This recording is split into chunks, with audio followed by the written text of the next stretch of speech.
श्री स्वामी समर्थ. नमस्कार स्वामी भक्तांनो, आपण परमेश्वराला सतत म्हणत असतो की परमेश्वरा, माझे संकट दूर कर, माझे दुःख दूर कर, मला खूप यश दे, कीर्ती दे, कामामध्ये मला यश प्राप्त होऊ दे. पण काय स्वामी भक्तांनो, आपण तेवढी सेवा करतो का? आपण तेवढा विश्वास ठेवतो का? स्वामी आईवर आपले तेवढे प्रेम आहे का?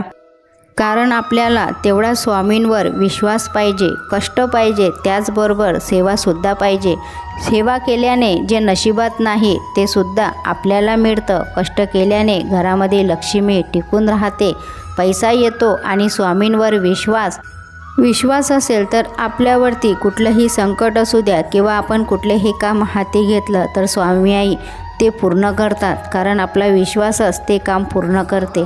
तर विश्वास ठेवा आणि कुठलेही काम असो ते स्वामींवर सोडून आपले कार्य करा. एक सुशील राजा होता. त्याला एके दिवशी देवाच्या दर्शनाची तीव्र तळमळ लागली.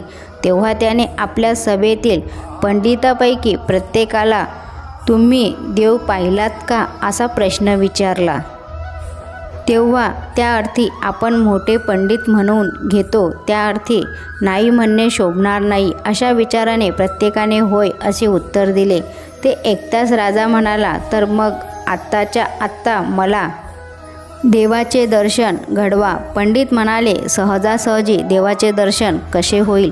त्यासाठी खडंतर उपासना करावी लागते. त्यावर राजाने त्यांची निर्वासना करून त्यांना हतपार केले. पुढे तो राजा बाबा वैरागी जो कोणी भेटेल त्याला हाच प्रश्न करू लागला. परंतु सर्वांकडून वरीलप्रमाणेच उत्तर मिळाल्यामुळे शेवटी राजा उदास झाला.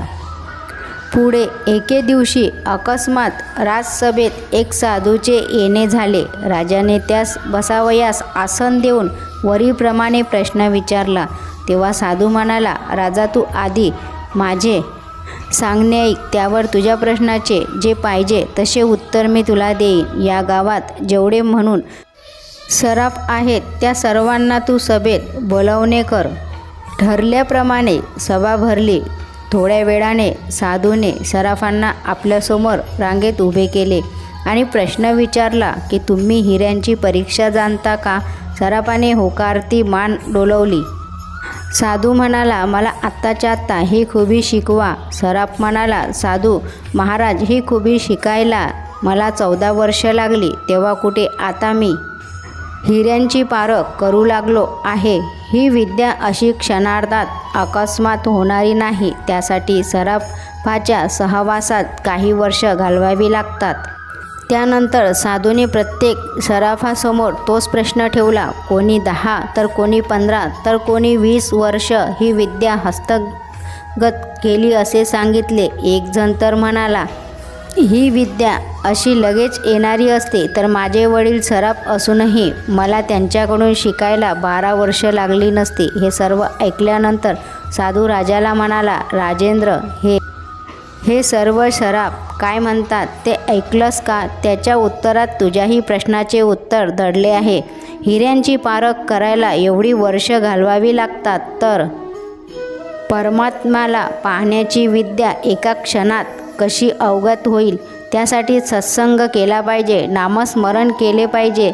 संत सद्गुरू हे सराफाप्रमाणे आपल्याला हिऱ्यासारखे घडवतील आणि परमात्म्याला पाहण्याची दृष्टी देतील. तर स्वामी भक्तांनो, हा संदेश तुम्हाला कसा वाटला नक्कीच कमेंट करून सांगा.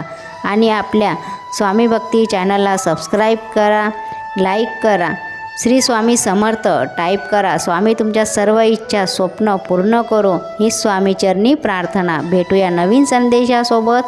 श्री स्वामी समर्थ.